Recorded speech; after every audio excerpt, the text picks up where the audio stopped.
Work ചെയ്യുന്ന ആളുകൾ mirrorless DSLR ക്യാമറകളിലൊക്കെ നേരിടുന്ന ഒരു പ്രശ്നമാണ് ബാറ്ററി കൺസംഷൻ എന്ന് പറയുന്നത്. അതായത് പുതിയ 4K റെസൊല്യൂഷനാണ് എല്ലാവരും ഉപയോഗിക്കുന്നത്. അതുപോലെ തന്നെ ഫോട്ടോഗ്രാഫി ആണെങ്കിലും അൺലിമിറ്റഡ് ഫോട്ടോഗ്രാഫി, ഹൈ റെസൊല്യൂഷൻ ഫോട്ടോഗ്രാഫിയൊക്കെയാണ് എല്ലാവരും ചെയ്യുന്നത്. ബാറ്ററി മിക്കവാറും 1 മണിക്കൂർ കൊണ്ടൊക്കെ തന്നെ തീരും. അപ്പോൾ അതിനൊരു സൊല്യൂഷനാണ് ഞാൻ ഒരു 6-7 മാസമായിട്ട് ഉപയോഗിക്കുന്ന ഒരു സൊല്യൂഷൻ നിങ്ങൾക്ക് ഉപകാരപ്രദമാകുമെന്ന് കരുതുന്നു. ഞാൻ ഉപയോഗിക്കുന്നത് പാനസോണിക്കിൻ്റെ ലുമിക്സ് Mark II X എന്ന് പറഞ്ഞൊരു മോഡലാണ്. അതുപോലെ തന്നെ ഇതിൻ്റെ ഒരു പവർ അഡാപ്റ്റർ ഉണ്ട്. അതുപോലെ തന്നെ യുഗ്രീൻ എന്ന് പറഞ്ഞൊരു കമ്പനിയുടെ ഒരു പവർ ബാങ്കും ഉണ്ട്.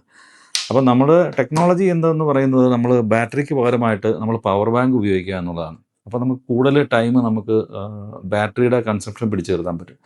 ഞാൻ പൊതുവെ 10 മണിക്കൂർ ഈ ബാറ്ററി ആയിട്ട് ഉപയോഗിക്കുന്നുണ്ട്. ലൈവ് സ്ട്രീമിങ്ങിന് ഉപയോഗിക്കുന്നുണ്ട്, അതുപോലെ ഇവൻറ്റിന് ഉപയോഗിക്കുന്നുണ്ട്. ഒരു പ്രശ്നവും എനിക്ക് നേരിടാറില്ല. ഞാനത് എങ്ങനെ ഉപയോഗിക്കണം എന്നുള്ളത് നിങ്ങളെ പരിചയപ്പെടുത്താം. എൻ്റെ ക്യാമറയുടെ പുറകിൽ കാണാൻ നമ്മൾ സാധാരണ ബാറ്ററി റിമൂവ് ചെയ്യുന്നൊരു ഏരിയയാണ്. ഇതാണ് ആഡ് ചെയ്യുന്നത് നമ്മുടെ നോർമൽ ബാറ്ററി. ഈ ബാറ്ററിയൊക്കെ വളരെ ഈ 4K റെസൊല്യൂഷൻ വരുന്നതുകൊണ്ട് നമ്മൾ റെക്കോർഡ് ചെയ്യുന്നത് വളരെ പെട്ടെന്ന് തന്നെ ബാറ്ററി തീരും. അത് കോമൺ ആയിട്ട് എല്ലാ ക്യാമറകളിലും, ഇപ്പോൾ കാനോൺ ആണെങ്കിലും സോണി ആണെങ്കിലും അതുപോലെ മേജർ മാർക്കറ്റിലുള്ള എല്ലാ ക്യാമറകളിലും പ്രശ്നം അതാണ്. ഹൈ റെസൊല്യൂഷൻ വന്നപ്പോൾ ടെക്നോളജി അപ്ഡേറ്റ് ആയിട്ട് ബാറ്ററി പ്രശ്നം. അപ്പോൾ അതിന് ഇതൊരു അഡാപ്റ്ററാണ്. ഇത് B&Hൽ നിന്ന് ഞാൻ വാങ്ങിച്ചതാണ്. പാനസോണിക്ക് തന്നെ കമ്പനിയുടെ തന്നെ ഒരു അഡാപ്റ്ററാണ്. അഡാപ്റ്റർ നമുക്ക് ബാറ്ററി റിമൂവ് ചെയ്ത് അവിടെ നമുക്ക് ഇൻസേർട്ട് ചെയ്യാം. ഈ ക്യാമറയിൽ തന്നെ ഇതിൻ്റെ ഔട്ട്പുട്ട് എന്ന് പറയുന്നത് ഇൻപുട്ട് എന്ന് പറഞ്ഞാൽ C-പോർട്ടാണ് കേട്ടോ. ഈ ബാറ്ററി ഇടുന്ന സ്ഥലത്തിന് ഇവിടെ ഒരു സ്പേസ് കമ്പനി തന്നെ നേരത്തെ ഇട്ടിട്ടുണ്ട് ഇതിന് വേണ്ടിയിട്ട്. നിങ്ങളുടെയൊക്കെ ക്യാമറകളിൽ ഇങ്ങനെ സ്പേസ് ഉണ്ടോ എന്ന് ആദ്യം ചെക്ക് ചെയ്യണം. അതിനുശേഷം ഇത് ലോക്കായതിനു ശേഷം ഈ ബാറ്ററി എടുക്കുക. ബാറ്ററിയിലേക്ക്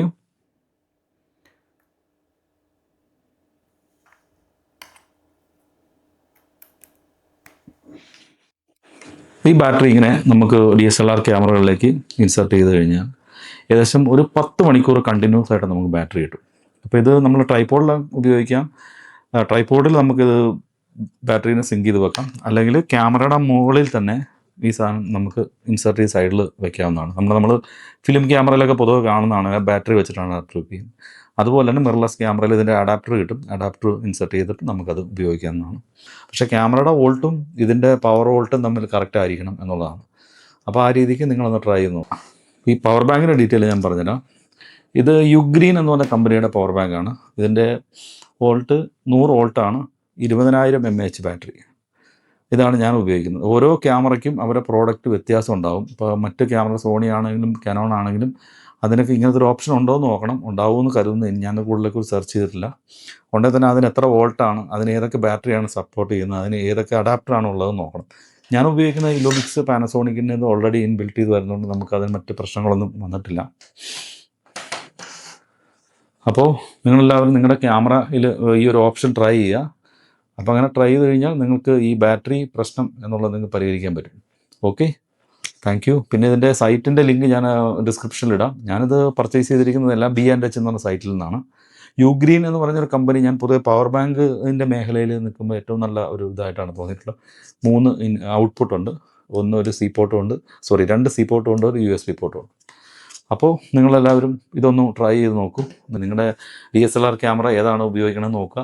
അതിൻ്റെ ഡീറ്റെയിൽ സോഷ്യൽ മീഡിയകളിലോ സൈറ്റിൽ നിന്നോ ഒക്കെ നോക്കിയിട്ട് ആ രീതിക്ക് ഉപയോഗിക്കുക. നിങ്ങൾക്ക് ഈ വീഡിയോ വളരെ ഉപകാരപ്രദമായി എന്ന് വിചാരിക്കുന്നു. അപ്പോൾ വീണ്ടും കാണാം മറ്റൊരു വീഡിയോയുമായിട്ട്. Thank you.